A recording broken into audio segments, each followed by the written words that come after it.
wabarakatuh. Waalaikumsalam warahmatullahi wabarakatuh. Jadi sebelumnya saya berterima kasih untuk kalian udah hadir pada hari ini. Nah, sebelum kita mulai konseling hari ini, saya ingin memberitahukan beberapa hal bahwa konseling pada hari ini itu bersifat rahasia. Jadi kalian bebas mau mengekspresikan perasaan kalian pada hari ini. Nah, sebelumnya apakah kalian bersedia untuk mengikuti konseling pada hari ini? Bersedia. Oke. Dan konseling hari ini tuh untuk memenuhi tugas praktikum saya. Dan konseling kita ini bersifat rahasia dan di antara kalian semoga bisa menjaga privasi konseling dari kawan-kawannya.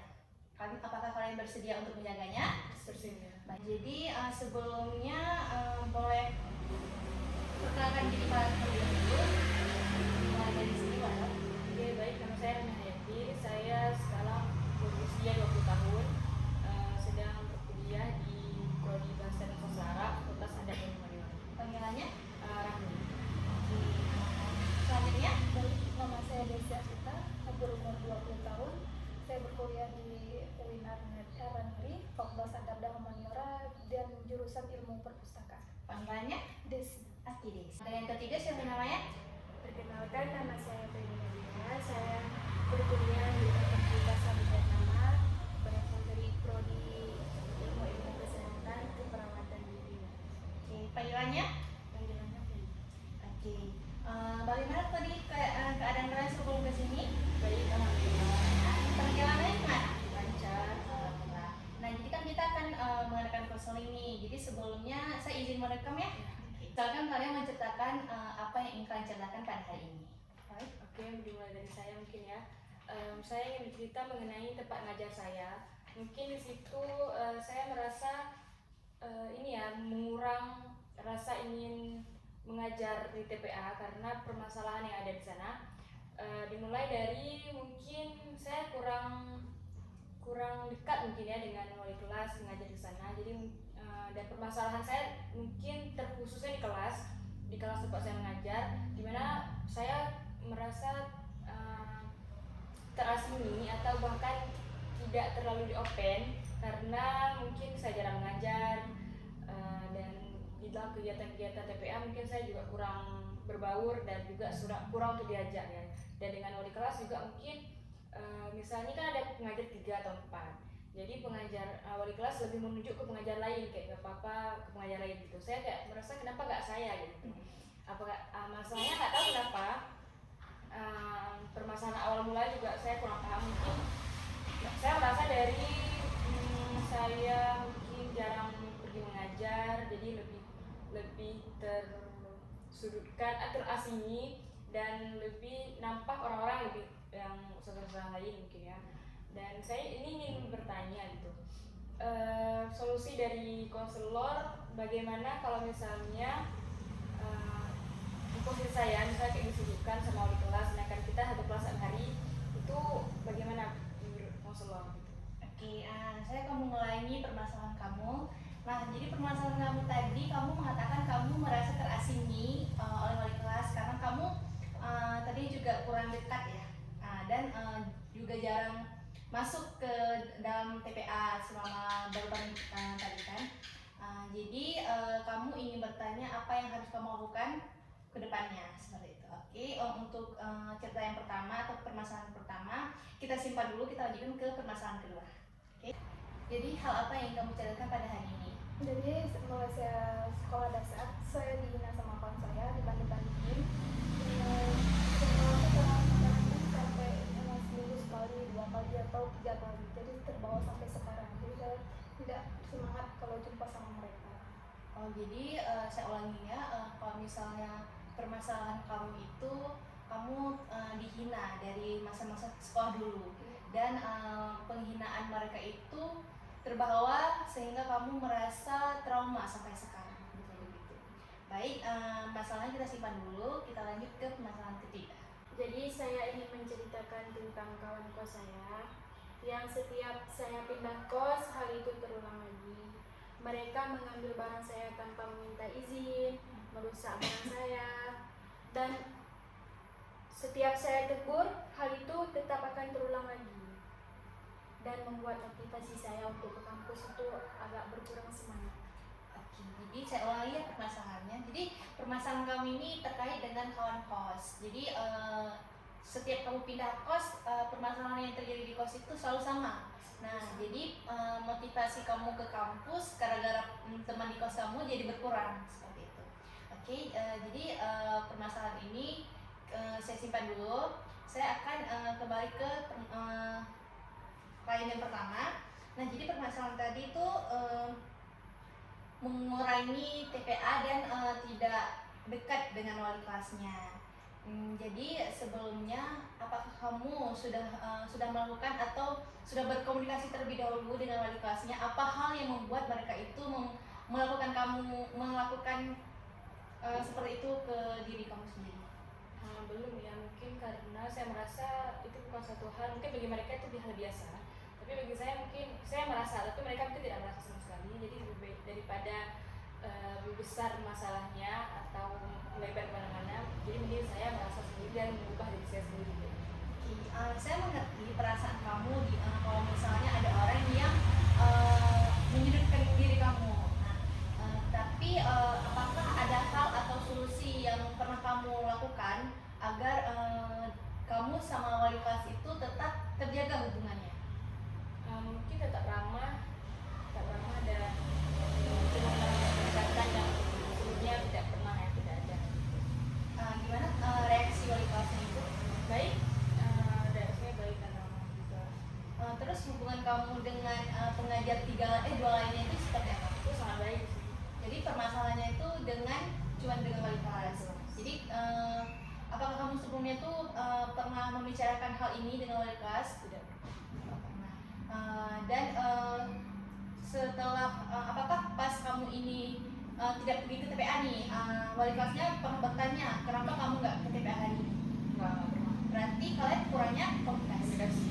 Nah, jadi alangkah baiknya ke depan kamu mencoba komunikasi terlebih dulu. Apa hal yang membuat kamu gak enak di dalam kelas itu? Jadi seperti itu. Dan menurut kamu apa hal yang harus kamu lakukan selain komunikasi? Mungkin bersikap ramah, lebih dekat lagi. Jadi ya seperti itu. Jadi lebih baik kamu kalau misalnya kamu hari itu tidak datang ke TPA, alangkah baiknya kamu komunikasikan dulu dengan pihak wali kelasnya agar tidak ada hal yang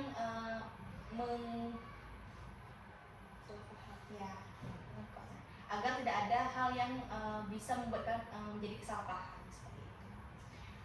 Jadi apa hal yang akan kamu lakukan ke depannya jika hal ini bakal terjadi lagi? Menurut kamu apa kira-kira? Sering komunikasi dengan wali kelas. Itu. Tapi saya sangat takjub ya. Kamu termasuk orang yang hebat karena kamu masih bersikap ramah di depan mereka walaupun mereka memperlakukan kamu atau menyedirakan kamu sendiri. Kamu termasuk orang yang hebat, tetap mau bertanggung jawab akan pekerjaan yang kamu lakukan sekarang. Jadi untuk kedepannya solusi kita bersama, kamu harus lebih banyak berkomunikasi dengan wali kelasnya. Semoga apa yang kamu komunikasikan itu berhasil dan sedikit membuat tali silaturahmi kalian kembali membaik seperti itu. Oke. Untuk permasalahan kedua nih. Nah, untuk permasalahan kedua tadi Desi bilang kalau misalnya sering dihina sewaktu SD kan. Saya bertanya apakah dihina pas SD itu sampai membuat kamu menangis atau hal apa yang membuat mereka katakan agar kamu apa hal yang apa mereka hal yang katakan membuat kamu sampai tidak berani ke sekolah gitu kan? Oke, untuk permasalahan kedua kamu tadi mengatakan bahwa kamu selalu dihina oleh teman-teman kamu. Nah, jadi dulu apakah mereka ini menghina kamu secara bertanya tidak? Oh, jadi permasalahan kamu tadi adalah dihina sewaktu sekolah dasar dulu. Jadi perkataan apa yang membuat kamu sangat sakit atau membuat kamu trauma sampai sekarang? Perkataan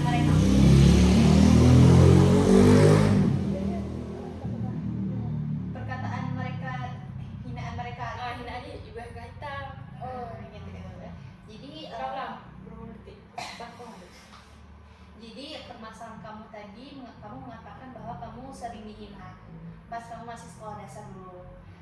Jadi apa hinaan mereka yang membuat kamu trauma sampai sekarang? Dibanding kulit orang yang putih, saya hitam gitu. Jadi permasalahan kamu tadi kamu mengatakan bahwa kamu sering dihina pas kamu masih sekolah dasar dulu. Jadi apa hinaan mereka yang membuat kamu trauma sampai sekarang? Dibanding kulit orang yang putih, saya hitam gitu. Jadi apakah pas mereka menghina itu satu kelas atau bagaimana? Enggak sih, cuma di sebagian anak perempuan aja. Oh, berarti yang menghina kamu cuma sebagian anak perempuan. Nah, dulu apakah kamu udah pernah bilang ke wali kelas kalau kamu pernah dihina? Tidak. Nah, itulah penyebabnya kamu tidak terbuka. Apa yang menyebabkan kamu tidak terbuka dengan wali kelas? Karena wali kelasnya dibilang cuma anak-anak gitu kan, karena masih kelas 3, jadi wali kelas tidak open. Apakah kamu pernah mengkomunikasikan ini kepada orang tua sebelumnya? Pernah, cuman orang tua saya tidak menanggapinya karena ya udah emang gitu. Oke, jadi rasa trauma kamu muncul sampai sekarang. Nah, di lingkungan kamu sekarang ini, hal apa yang membuat kamu trauma? Kalau dalam lingkungan baik, cuman di waktu SD itu yang Jadi terbawa sampai sekarang, rasa itu masih teringat seperti sekarang. Jadi di lingkungan kuliah kamu, apakah kamu merasa aman dengan teman-teman kamu? aman, baik, lebih terbuka daripada kawan-kawan SD saya. Jadi permasalahan kamu dulu ini, apakah yang membuat kamu trauma itu di bagian apa? Kulit, cuman ya, mereka kalau saya jumpa senyum, saya pun rasa sakit hati ya, jadi saya buang muka. Oh, jadi kamu merasa insecure seperti itu ya. Jadi sebenarnya kalau misalnya dibilang masalah fisik, semua orang itu kan punya kecantikannya berbeda-beda. Nah, relatif seperti itu.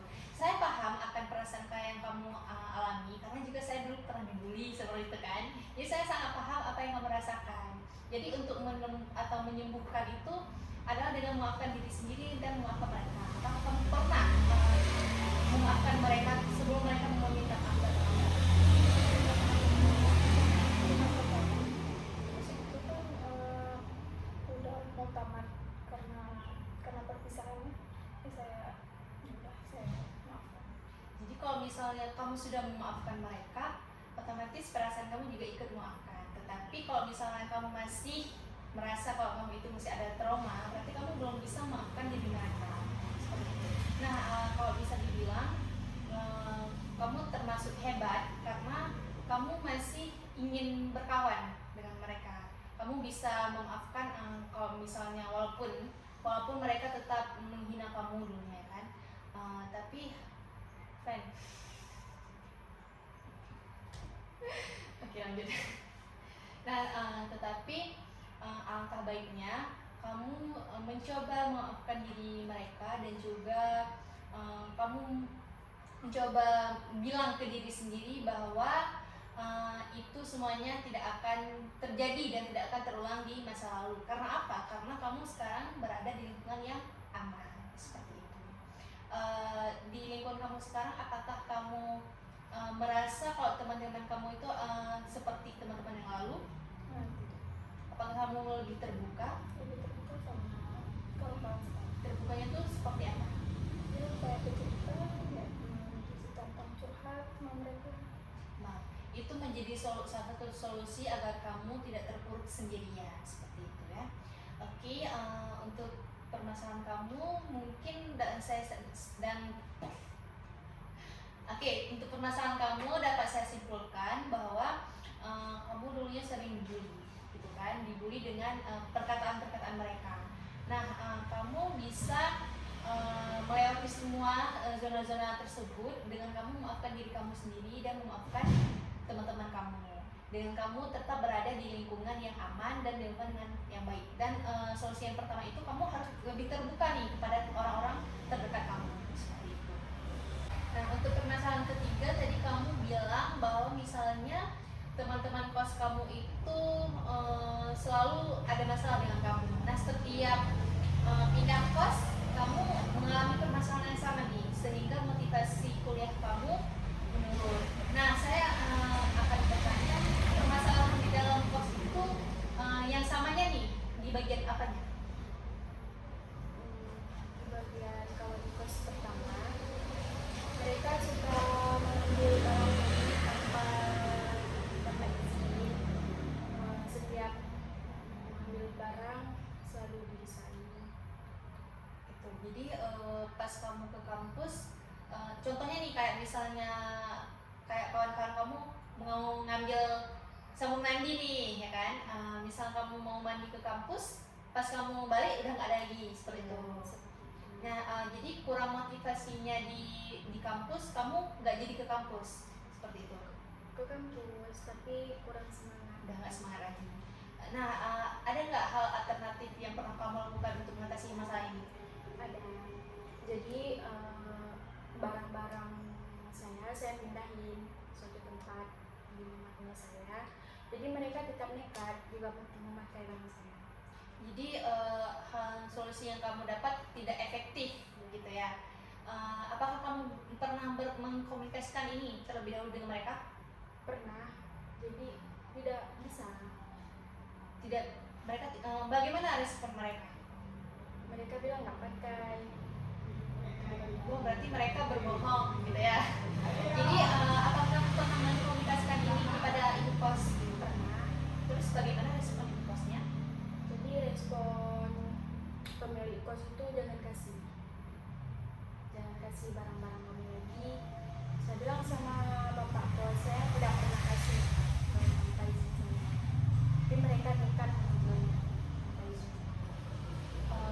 Jadi selain solusi yang kamu bilang tadi, apakah ada solusi lain yang pernah kamu lakukan? Tidak. Nah, jadi saran dari saya, kamu pilih kos yang memang menurut kamu itu nyaman. Kalau bisa nih, kamu pilih kos yang sendiri. Nah, sendiri yang dimaksud gimana? Sendiri kamarnya satu orang sendiri, seperti itu.